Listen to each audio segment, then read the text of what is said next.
السلام عليكم. لسه مكملين مع حضراتكم مع السلسله بتاع انهاء الهرج والمرج في مجال الداتا اناليسيس. تمام كده، ده الفيديو الرابع لينا.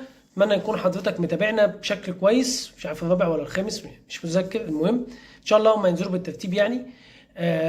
فالمفروض ان حضرتك متابعنا بشكل كويس عشان ما نقعدش نكرر في الفيديوز يعني او في المعلومات. فخلينا احنا النهارده مع جمله ايه العمليات بتاع الداتا اناليسيس، او بمعنى ادق ما هو تعريف مجال الداتا اناليسيس. ايه ده؟ يعني انتوا وصلتوا للفيديو الرابع ولسه ما عرفتوش المجال؟ وانا بقول لك دي الطريقه الصح، لان هقول لك ليه دلوقتي. المهم يا سيدي، اللي هفكرك بيه، احنا اصلا ليه هنا؟ يعني ايه احنا عايزين نعرف العمليات دي ليه اصلا؟ صح كده؟ لو انت ما بتفكرش بالطريقه اللي انا عملت بيها دي حالا، لازم تفكر بالطريقه دي بعد كده. ولو مش هتفكر بالطريقه دي بعد كده، مش هتبقى محلل بيانات. انا جاي لك من الاخر، اللي هي ايه؟ والله انا هتعلم كذا. ليه؟ لا خلاص، ده بيقول ليه؟ خلاص مش هتعلمه، هتعلم حاجه تانية. ايوه، ليه بقى الحاجه التانية؟ ما هي اي حاجه لذلك اول سؤال بدانا معاك بيه لو تفتكر، ليه عايز تخش مجال الداتا اناليسيس؟ هربت قلت خلاص ما هتعلم برمجه. ليه برمجه؟ تمام. طيب، فبالتالي حضرتك محتاج قبل اي حاجه تاخدها لازم تسال كلمه ليه. مش هتبقى محلل بيانات الا بكلمه ليه من الاخر. طيب، ليه احنا جايين نعرف العمليات دي؟ ليه جايين نعرف تعريف الداتا اناليسيس؟ عشان خاطر لما نعرف العمليات دي، يعني ايه العمليات؟ يعني الحاجات اللي هتخلينا نعرف نعمل اناليسيس. طب ما عشان نعرف بقى احنا هنعرف نبقى اناليسيس ولا لا؟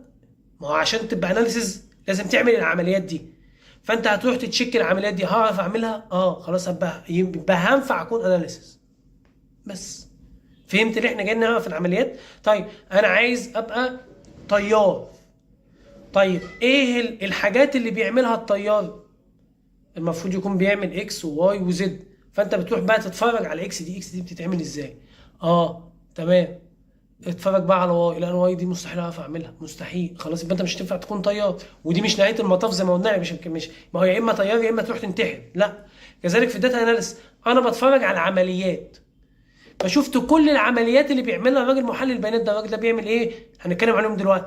طيب، هعرف انا اعمل الكلام ده؟ بس طبعا مش هعرف ان هو بمجرد ما بصيت يعني.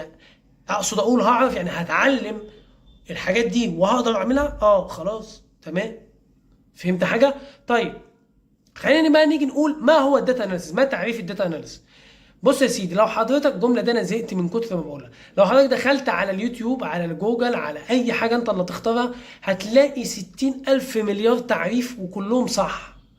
بس ولا واحد فيهم هيديك الخلاصه. ايه يعني عشان انت اللي بتجيب الخلاصه؟ لا، انا يا عم اقل واحد. بس تعالى انا اقول لك من الاخر، يعني ايه هو الداتا اناليسيس؟ الداتا اناليسيس باختصار شديد هي مجموعه من العمليات يتم اجراءها على البيانات تمكننا من اتخاذ قرار. كلمه اتخاذ قرار دي المفروض ما تبقاش غريبه عليك. ليه بقى؟ لو سمعت الفيديو اللي فات قلنا لك هي الداتا اناليسيس سر وجودها في الحقيقه بتمكننا من اتخاذ قرار. طيب، القرار ده انا هاخده في ايه؟ عملنا منه فرع 1 2 3. حصل ولا ما حصلش؟ حصل.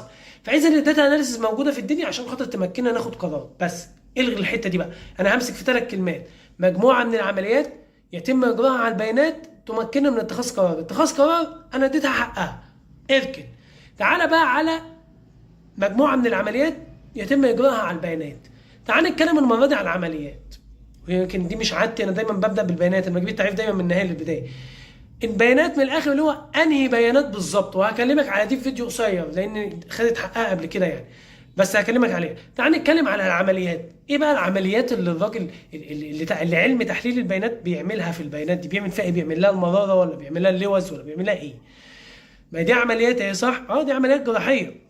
لكن ايه العمليات اللي بيعملها علم الداتا اناليسيز على البيانات؟ بص يا سيدي، هما كام عمليه؟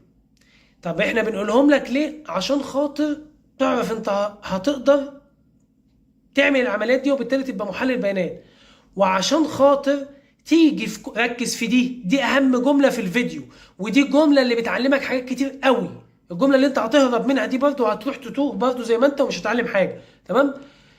وعشان تيجي عند كل عمليه من دول وتسال نفسك سؤالين 2: هي العمليه دي انا شفتها بعيني، جميل، بس ستيل مش قادر احدد انا هعملها ولا لا. حلو. تقوم سائل ايه بقى؟ خليك صايع. تقوم سائل ايه بقى؟ هو انا عشان اعرف اعمل العمليه دي ايه العلم اللي انا محتاج اتعلمه، وايه التول اللي انا هنفذ بيها العلم اللي انا اتعلمته عشان خاطر اعمل العمليه. يبقى اي عمليه من العمليات اللي انت قاعد متحمس هقول العمليات دي، اي عمليه هقولها لك لازم تيجي عندها تقول توقف كده الفيديو. العمليه دي بقى اي عمليه في الدنيا هتحتاج حاجتين: علم انا متعلمه الصح بما يرضي الله، مش جري في جري، مش في خلال 4 محاضرات خلصت الاكسل، تمام؟ ومحتاجه تول تنفذ العلم اللي انا اتعلمته ده.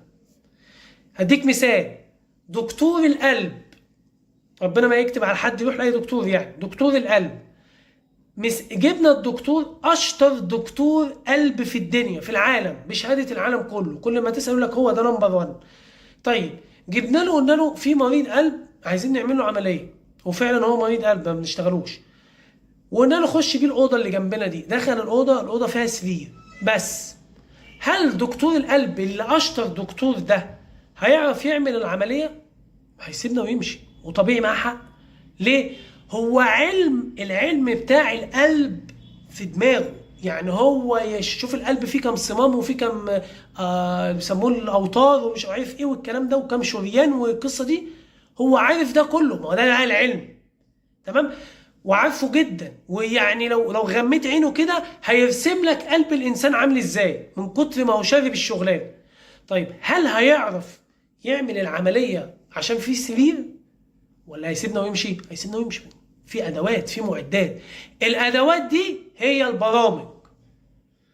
حلو، تعالى على نفس المثال، جبنا دكتور بالواسطه، يعني من الاخر راجل في البطاطا ما يعرفش الالف من كوز الدودة زي ما بنقول، مفيش صفر او نص نص، بلاش قوي كده، نص نص نص، دكتور مش شاطر، دكتور على قده. جميل جميل.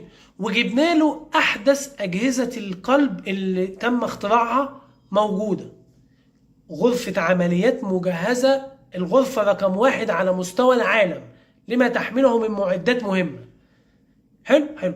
وجبنا الدكتور ده قلت له تعالى مريض قلب اهو، روح اعمل له العمليه، او اي مرض مش شرط القلب يعني. ايه اللي انت متوقعه؟ والحاله حرجه، ايه اللي انت متوقعه؟ تامن على حد يخصك، ربنا يا رب بعيد عن الشر عن كل الناس، يروح تحت ايد الدكتور ده؟ مؤكد لا، مؤكد لا. ولو قلت غير كده سوري يعني تبقى كذاب. فهمت حاجه؟ فده اتوفر له التولز اللي هو بالمناسبه لو سالته في كل تول من دي قلت له ايه الجهاز ده، يقول لك ده الجهاز الفلاني اللي مختص بكذا واللي مختص بكذا. بس هو مش شاطر، مش شاطر في القلب نفسه، ما يعرفش القلب عامل ازاي، تمام؟ فبالتالي لا يؤتمن. يبقى الخلاصه من الكلام ايه؟ ان اي العمليه عشان تحصل كان لازم علم وتول، علم وتول، لا دي لوحدها عملت ولا دي لوحدها عملت. بس المعضله الكبيره في ايه؟ في العلم. ليه في العلم؟ طب ما التول برضه ما كانتش موجوده مع ايوه ماشي، بس ده عشان خاطر المثال اللي ضربناه. بس التول كده كده في شغلنا احنا بقى التول ما فيهاش ازمه. الاكسل يعني ابن اختي مسطب الاكسل، الراجل بتاع الكشك السجاير اللي تحت البيت عنده باور بي اي، فالبايثون ممكن ندوس على زر نسطب، يعني التول موجوده، تمام كده.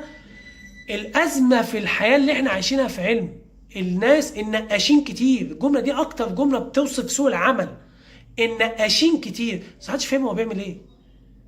فانت ما تبقاش من ضمن النقاشين. فانت اي عمليه من العمليات اللي احنا هنكلمك عليها لازم تقف عندها وتسال هو انا العمليه دي عشان اعملها المفروض اكون متعلم انهي تول، والمفروض اكون عندي علم عملي، وكمان تسال عن العلم قبل التول، تمام كده؟ تمام. ليه بقى الجمله دي مهمه جدا؟ لان دي اللي هتخليك تتعلم صح، لان دي هيخليك تحد من رسائل الندم اللي بتجيلنا. انا والله يا باشمهندس بقيت واخد لحد الان 3 كورسات، والله العظيم 3 ما فاهم اي حاجه، والمشكله ان انا كنت ببقى خارج من كل كورس مبسوط جدا، اجي اتحط قدام اكزامبل عملي ما بعملش اي حاجه. ليه؟ هو فرح بتول، وللاسف الشديد انت اتضحك عليك. التول اللي انت فرحان بيها دي وحياه ربنا انت ما خدت ربعها، والله ما جبت 20% منها. لان بنيجي نشرح البيفت تيبل، البيفت تيبل يا مؤمن ابو 2 جنيه، في توبكس فيه الكالكوليتد ايتم وجروبنج الداتا والكلام ده كله، بس ايه ده؟ هو ده في البيفت تيبل؟ ده البيفت تيبل اللي انت كنت خارج وشك بيطلع قلوب من المحاضره بتاعته. فالتول حتى ما خدتش تول كامله. انت متخيل انت اتعمل فيك ايه؟ ليه؟ مش عشان خاطر ما خدش عند محمد ابو عاطي، لا، عشان خاطر ما سالتش نفسك السؤال اللي انا قلته لك. لما الراجل جاي يقول لك النهارده هناخد البيفت تيبل، ما وقفتوش؟ ليه؟ هنستخدمه في انهي عمليه؟ عشان ما عملتش كده، مش عشان خاطر ما خدش عند محمد. يا رب تكون الفكره وصلت، واستناني اكلمك عن العمليات.